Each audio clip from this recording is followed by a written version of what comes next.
Hey guys, welcome back to Clownfish TV. This is Kneon. I am here with Geeky Sparkles. Hello. And we're going to talk about Hollywood's Great Recession in 2026. It's not looking too good for Hollywood. We have The Wrap putting another article out saying that, yeah, there were some big hits in 2025, but that is not enough to sustain theaters. Occasionally, we talked about this with comics too. Like, yeah, you get absolute Batman, but for every absolute Batman, there are 100 absolute disasters. They're not selling that well at all. And it's the same with movie theaters. You hear about these big releases, but everything in between just is not working. Well, there's been so many releases that were supposed to be big releases that just completely flopped. Yeah, that too. So then what happens is you might get a $1 billion movie that has to make up for the losses for the other movies, that didn't pull in what they were supposed to pull in. So we'll talk about that, and then we're going to talk about a great recession for female directors. They're mad that we don't have more women directors. We have fewer women directors now than we've had in the last couple of years. And my personal theory on that is, yeah, they have a lot of women directors, or they've had fewer than they did before because how many were brought in, not offense, but like DEI reasons.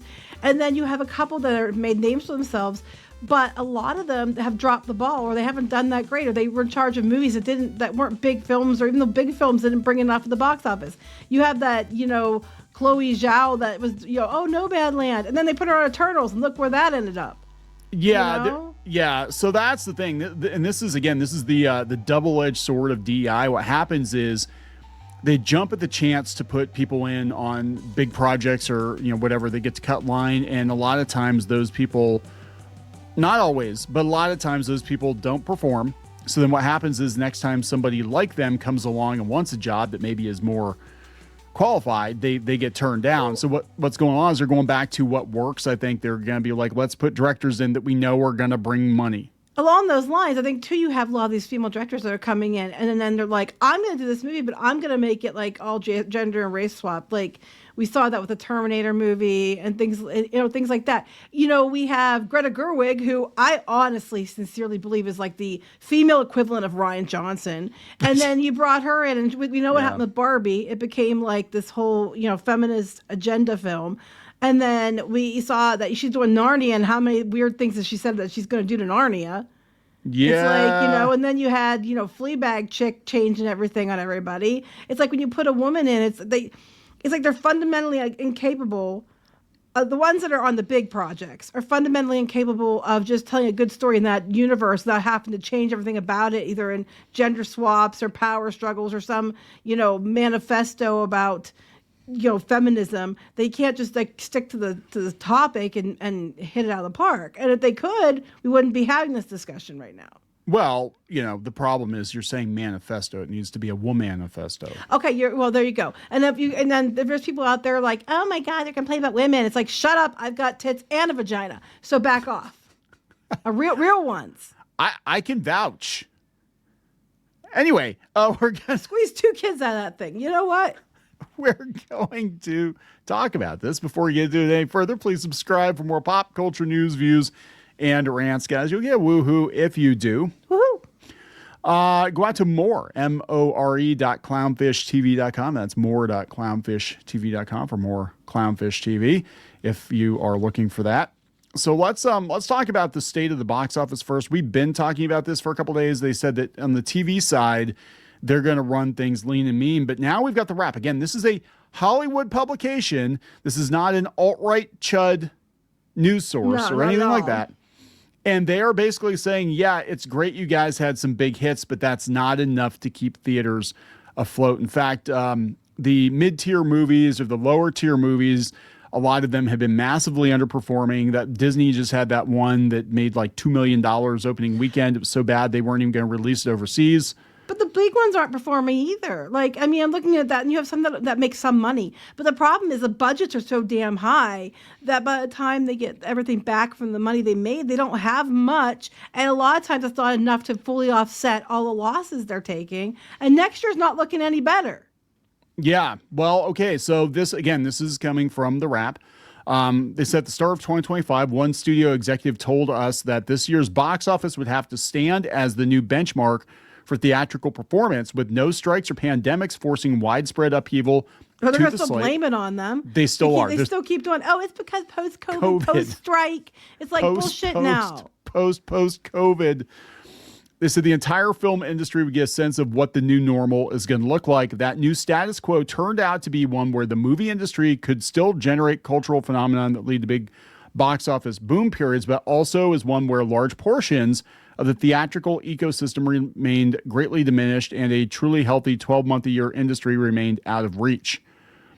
If that level of consistency doesn't return, more and more underperforming theaters will be closed for good as operating costs keep rising. That's why popcorn buckets, and more popcorn buckets. Popcorn buckets. You know. And some old of them are movies. pretty cool, though.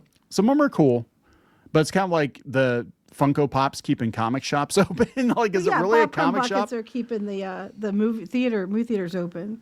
Yeah, and how long until it's like, somebody gets the idea? It's like, hey, we could just sell popcorn buckets at Walmart. We don't even need movie theaters. Well, then you have the big one from Fantastic Four, and it was the like Galactus. This one, and they wanted it's like $100 or something. It was ridiculous. I don't think it was that high, but it was really high, and I was like, that's insane. Maybe it was 80. I think it was 80. I actually was looking at that, and I'm like, you know what? I like it, but I don't like it $80 or $100. It's cool, but no, I'm good. They said while the 2026 slate has its share of potential heavy hitters and an unexpected increase in the number of wide releases, cinemas could face another potential crisis down the line if Netflix buys Warner Brothers. Which is looking like it's going to be the case because they're taking the word is that they're going to reject the Paramount counteroffer again. Yeah. So they said that things are just up 1% this year over last year, and that's with Zootopia 2 and Avatar 3 and all these big movies. Because for every Zootopia 2, and they have Elio, and even the early, like the Captain America, Brave New World, that they didn't do well. I mean, look at this. We're looking at the box office totals, and yeah, you can see 2020 and 2021 were bad. Yeah, you can say that's COVID. You can blame that on the pandemic. And 2023 and 2024 are still up, and that's what they're trying to blame on the strikes. And you have to realize inflation has been horrible. So these years actually probably be more in the 15 billion in today's dollars. Yeah, that's probably true because it's insane. This is bad. So we have 2017 was 11 billion, 2018 was 11.8 billion, 2019 was 11.3, then it fell down to 2 billion in 2020. Yeah. In 2020 and 2021, because of the pandemic, people learned couple things. One, they learned they do not have to go see every movie in the theater. Yeah. But before you were like, it was habit. Habit was broken. Two, the studios then decided they all needed streaming services and they all pivoted everyone to streaming instead of theatrical because they were trying to offset their losses, which now is still biting them in the ass years later. If they were talking about post-COVID problems, the post-COVID problems equate to the studios made dumbass decisions, which they're now paying for. Yeah, and I mean, I just don't see. Plus, a lot of these franchises are broken now too. I mean, well, that's true too. They keep you had those years. Basically, we're talking about women that were like running the box office movies and they were failing, and now it's caught up. And then we had speaking of that, Chloe Zhao. She, like I said, she did the Eternals. We all know how good that went over. It's just I'm not saying it's all women's fault, but I'm saying there's a reason why it's dropped back down to before they started pushing the DEI and all that crap. Your misogyny is I don't fucking care. You know what? Here's the thing. They can say whatever they want. I'm going to say whatever I want, and I'm not going to apologize for it. And here's my next thing for that. You know what? You set the rules of the game. I'm just playing it.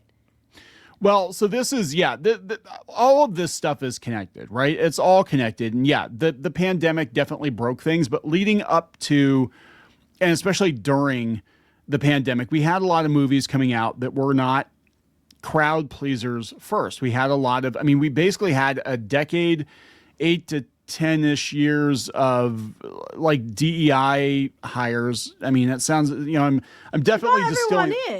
Not everyone is, but we basically had activism focused entertainment, right? Well, and that's entertainment. The problem. And entertainment was being done by committee, and it was being done to hit certain benchmarks, and people were being put in that in a lot of cases, not all cases, but a lot of cases, they were not qualified, so they brought everything else down. Well, no, it's not even just that. It's just like, that's true. But yeah, I think even people that were other women qualified to direct some blockbuster hits and stuff, I think the answer is yes. The problem is those aren't the ones who get the gig. And the ones I've been given the gigs to are people like, why the flip would you give Chloe Zhao Eternals when her work was like Nomadland. That doesn't make any effing sense. Like they're picking people who aren't the right choice, and then the ones they bring in, they're, you know, or they have clout already, and then they bring them in, and then their go-to is to change everything about it, which is why, you know, that's why it's not going to work. Same with, you know, Narnia is not going to work either. No, calling it now. Yeah, I think Narnia is going to be a disaster. I mean, that's the thing though. It's like they pick people that do well maybe in an indie space, or they do well. It's like Ryan Johnson being in Star Wars. Yeah, he's fine on his own stuff, right? But you don't put this guy on Star Wars. I mean, it makes as much sense as going out and, you know, finding the director of Weapons and saying, hey, you want to direct the next Avengers movie? You know, I like Weapons, who knows? But you know, they're different beasts. Yeah, and I just think they're just looking at like, wow, this is, you know, great. Like they're gonna make another George Lucas, right? Because George Lucas did kind of indie movies and whatever, but you know, Star Wars technically was. Was that Madam Web there in the picture? I think so. Yeah. There you go. Explains there you go. So here, okay. So according to the latest report from USC Annenberg, the USC Annenberg Inclusion Initiative, that would have nothing to gain by spreading these facts at all. Doesn't benefit them. Wink, wink. Yeah, right. So of the 111 directors who helmed the top grossing films, only nine of them were women. So we have Freakier Friday. Of the top grossing films, only 9 of them probably did well. Oh, that's true. Freakier Friday, which actually makes made sense. Money. Yeah. Five Nights at Freddy's 2, which I heard was horrible. Mm-hmm. I haven't even bothered watching it yet. I like the first one, but I like Willy's Wonderland a lot better. Domi Elio. And I think she's actually pretty good, but Elio was a disaster. Well, there's anyway, two. There's 2 women brought in. Next was that Madeline. Madeline Sherifian. Yeah, because the guy that was in charge of it kind of walked out, I think, when they wouldn't let him gay it enough. Celine Song, Materialists, Jennifer Caton Robinson, I Know What You Did Last Summer, Maggie Kang, K-Pop Demon Hunters. Now that one kicked ass. That did kick ass, yes. Hikari, Rental Family. Actually, I wanted to see Rental Family. That looks really good. That's the one with Brendan Fraser, where he's the like typical American or whatever. They like rent him to. I want to see that. Looks really good. And previous Best Director Oscar winner Chloe Zhao for Hamnet. Hamnet? Not Hamlet. Yeah, Hamnet. Yes, that's correct. Hamnet. Okay, I haven't seen Hamnet. So, a 2025 figure, 8.1%, which calculates a ratio of 11.3 men to every 1 woman, represents a steep drop from 2024, when the percentage of women directors on the 100 top grossing films was 13.4%, when the U.S. was in the throes of the financial Great Recession. So, for heaven's sakes, they're throwing that in there too to be like, you know, there's no excuse now. So there was 4 more female directors than now. I mean, it's not a lot of a difference here. No, but I mean, look, I mean, do I believe that maybe there could be more female directors? Yeah, but I'm also sitting here thinking, from a studio perspective, what tends to perform best at the box office tends to be like action, like balls to the wall, and it has to be a must-see film that people feel they have to go see it. Let's be honest here. And the ones that these women are on, for the most part, are like things. Indie films. And the reason, like, you know, Greta Gerwig got so much attention was because of Barbie, and they had the Barbie Oppenheimer or Barbieheimer thing. Yeah. And a lot of people were excited about Barbie, and Barbie was part of a good movie, and then it just went to shit after she came to the real world. Now, I will give them props. This is Dr. Stacy Smith, who is behind, I guess, this study. But she said it's tempting to think that these changes are a result of who's in the Oval Office. In reality, these results are driven by executive decision-making that took place long before any DEI prohibitions took effect. What I'm telling you happened. Same thing that's happening with the TV shows, and same thing that's happened in like pretty much every other area of entertainment is some people got in, may or may not have earned it. Fucked it all up, and then the next time somebody that looks like you comes along, guess what? People are going to make assumptions that you don't know what the hell you're doing. Well, yeah, and then they lost money. They kept losing money on bonehead decisions, and then they're greenlighting it because Twitter said and everything else, and then because of that, they're like, oh, we're not going to do that again because we lost too much money. What happened to Patty Jenkins? So, like Patty Jenkins, the first Wonder Woman movie was good. I thought the first Wonder Woman was very, they don't very mention good. her. They don't mention her, but then she did Wonder Woman 84, which was a piece of shit. It was like, that was terrible. But then they booted her off of, she was going to do what? Rogue One. And then they're doing the Starfighter movie. Rogue Squadron. That's right. Yeah. Rogue Squadron. They boot her off of that. And now they got the Starfighter movie, which sounds like Rogue Squadron. It sounds like they just reworked it. Yeah. And it's Sean Levy's doing that now because he made a bunch of money on Wolverine and Is it a 10 out of 10? Is it a 10 out of 10? So what they're doing, these studio executives are, I think at this point, they're not willing to give new people a chance anyway because they're looking at the situation and they're looking at how bad it is. And they're like, we need proven hit makers. We do not have the luxury of being able to give, $200 million to some new person because they're the right checkbox or whatever. Those days are over. It's done. Well, actually, I mean, it's funny to me because it was like, back when they were having all kinds of money, that's when they were greenlighting this stuff. Like, we have $12 billion at the box office. Sure, you get a movie, you get a movie, you get a movie. That's exactly what happened. And they kept associating the bigger budgets, meaning the more we spend, the more we'll bring. And they've learned that's not the case. You honestly might be better to give people that might be, independent filmmakers, less money, but still give them enough to go do stuff. And you might hit things like Joker and stuff like that. The first one. Weapons. Just to clarify. Yes, not the second one. The That's first another case of what the hell were you thinking? Yeah. And, and again, like I said before, we are available for consultancy. You can say past a few $1 million. We can tell you what's a bad idea and save you, hundreds of millions of dollars. Well, but I think that's what's going on now is I think that there were people who were given a bunch of money and the same thing happened in the animation industry. The same thing happened in comics. Same thing happened in video games where because it was so hot to hire diverse people, they weren't hiring the right people. And now they're going back to what worked before and they're just chalking it up to like, oh yeah, we tried women. We tried, gay people. It didn't work. Even if they're good, I think people have their backs up so much over the last few years and over, being called names for not liking Star Wars or, the over-the-top ham-fisted bullshit that they unfairly are judging everyone immediately based on the agenda crap that we've seen for years, even if that's not the case at all. And I get so much shit if I say something's good, but other people are like, it's an agenda film, and it really isn't really an agenda film. And I say it's good. I get so much crap because they're like, everybody expects it to be bad because it's an agenda film, even if it isn't, or everything's assumed to have agenda even when it doesn't, because people are so jaded. Yeah, and I think that's the unfortunate, again, the unfortunate side effect of DEI for the people it was supposed to help is that now anytime somebody catches wind that the director is not a straight white male, immediately people are like, well, it's going to be woke. It's just going to be woke. It's woke shit. But to be fair, the past hasn't done the present any favors. Yeah. If we're going to be fair. So I think that people automatically have, like, it's inadvertently caused more istophobia than there should be because people are just over it because they were willing to accept whatever at first, but because they didn't, they're called names. And back then people were like, well, I don't want to be called this, that, or the other. So I'm a good person. But now we've learned it doesn't matter. They're still going to call you names, even if it's not true. And they're still going to shit on you and give you a plate full of crap and tell you to eat it. And even if it's not true. And then say, well, they worked hard on it, so you have to love it. All that stuff. People are just over it. They're like, no, we're going to go the other way, which I think is going too far. But the point is, there's less women directing. Part of it is because women just have not proven they could do it as well.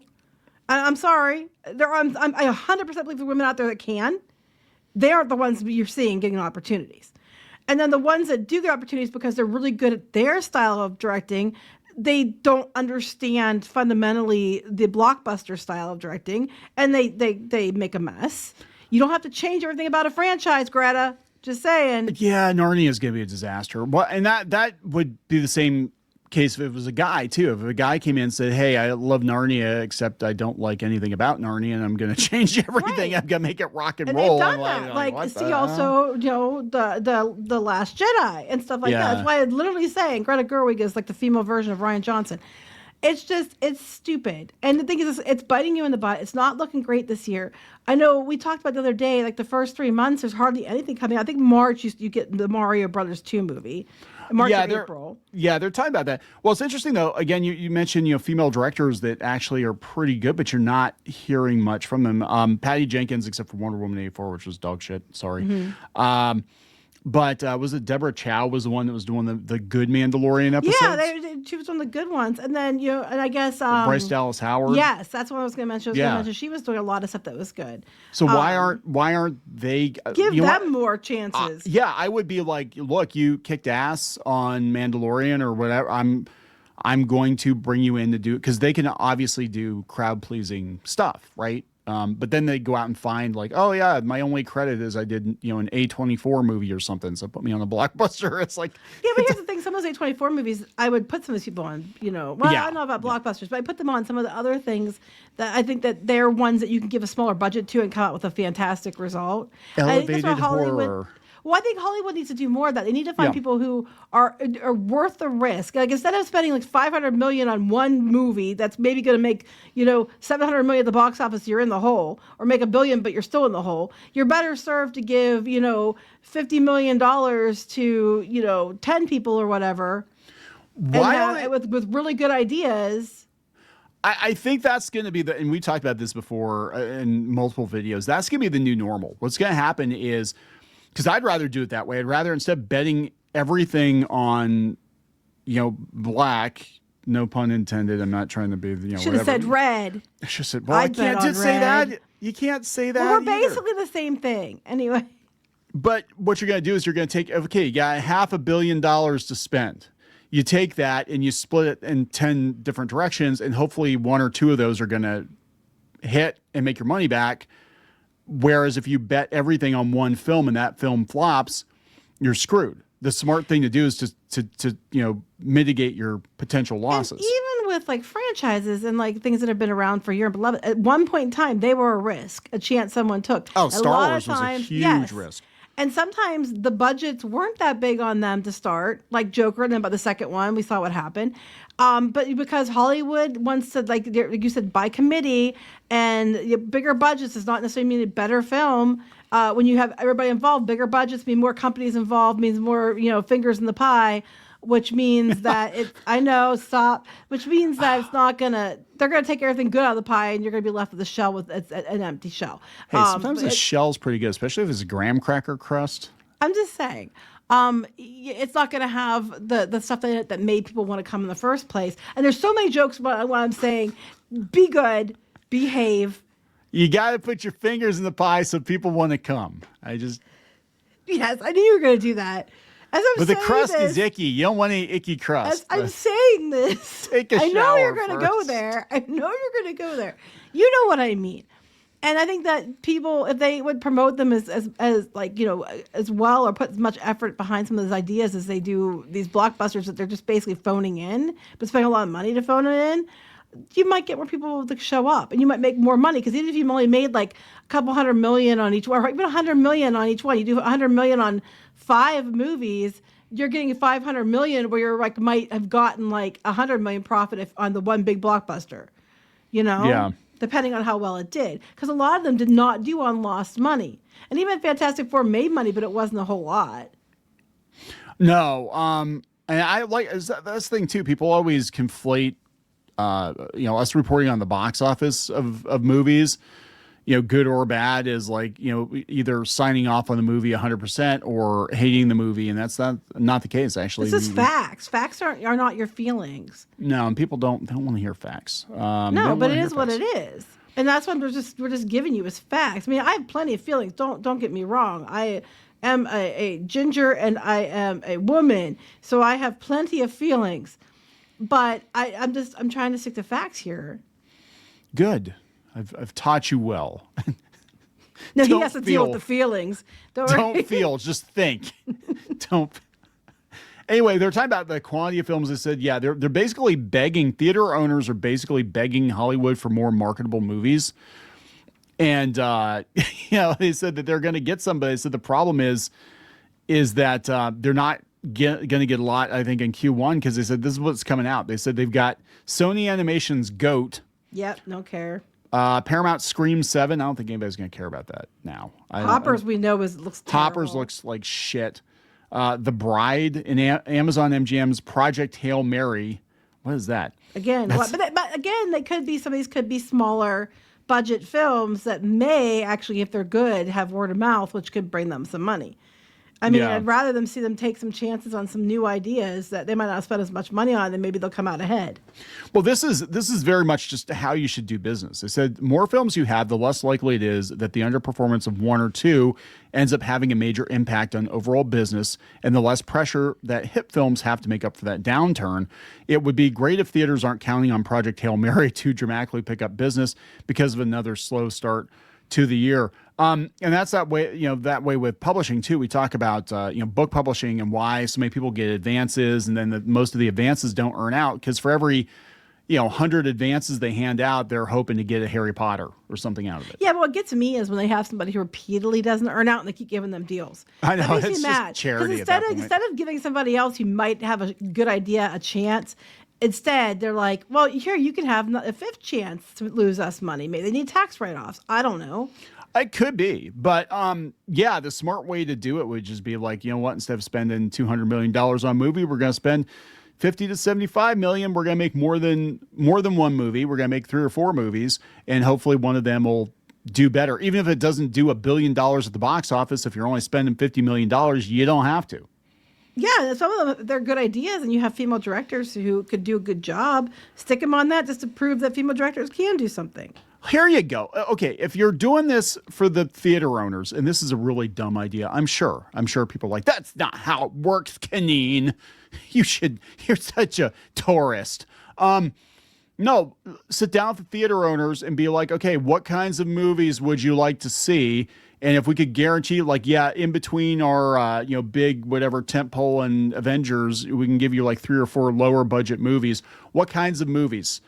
Well, they're would you doing like to see? that. They're like doing. Oh, you mean like new ones, or I'm at reruns? I would say They're doing new They're ones. doing Lord of the Rings. They're doing Lord of the Rings next year. They're bringing that back out in Labyrinth, and they're doing that stuff. I think in the interim. It's cool, but they shouldn't have to. So what I'm saying is, you take your $200-300 million. You say we're going to greenlight 4 or 5 movies. Hey, theater owners, what kinds of movies would you like to see? We're going to spread this money out. And then that's when you get to give people chances. Maybe you don't put them on your $200 million picture, but you put them on a $50 million picture. Well, and you see how they do. I think look at it too as, okay, do you have a good idea? Do I think that you can pull this off within budget and you have the chops to do it? Not, do you have a vagina? Do you to sleep with someone of the same gender as you? What religion are you? What color are you? Instead of looking at those things, that's like, if they happen to be diverse, that's bonus. You look at it and you be like, are you qualified to do this? Do you have a good idea? That's what they need to look at. Doesn't matter what you have between your legs. That's true. That's true. But I'm just sitting here thinking, like, if the theater owners are the ones that get because look, the studios don't care because they're like, we're going to sell it on digital. We're going to put it on streaming, whatever. But if the theater owners are the ones that are hurting, I'm like, well, then just do it like Kickstarter. Be like, here's 10 ideas. Let's put it to vote. You guys, 10 pitches. You guys help us greenlight movies, the lower budget movies. You help us greenlight the movies that you think are going to perform in the theater better to help you out, right? And then that would actually be a good focus group for the studios to be like, I look at fans. Like, I wouldn't necessarily go with the theater so much as I go with like people that are cinema goers that usually go to a lot of films. They're ones that can better judge. Hell, like there's so many people that are on YouTube besides us that usually call it correctly about what's going to do well and what's going to not do well. Yeah. Just ask them. Well, they got to do something because they're not picking the right things. There has to be a better way to do this. And, they got to sit down with either, theater owners, fans, whoever, and be like, look, if you make this particular movie or you make these kinds of movies, we will go to the theater. We will commit dollars to come see this movie if you just give us what we want. And it shouldn't be guesswork. It should actually be relatively easy. Oh, we want a sequel to whatever movie featuring what? Okay, cool. That's like money in the bank, right? But I think sometimes they guess and sometimes they guess wrong. Like the last Karate Kid movie, I would have thought that would have been a big hit because it was coming off of Cobra Kai. And I wouldn't have thought so. And I didn't think it was going to be. And it's just, I think, just make the best movies you can make and try to do new things and try to make them in a way that you can profit from it. Yeah. And then if they're good, the audiences will show up. I'm not going to use the C word again because if I do, then you're going to make jokes. So Are we gonna wrap this up? Yeah, let's wrap this up. So we'll see where theaters are next year, but I am looking forward to seeing Labyrinth on the big screen. I've never seen Labyrinth on the big screen. So I never have either. So we're going to go see it. All right. So please subscribe for more pop culture news, views, and rants. We'll talk later. Bye.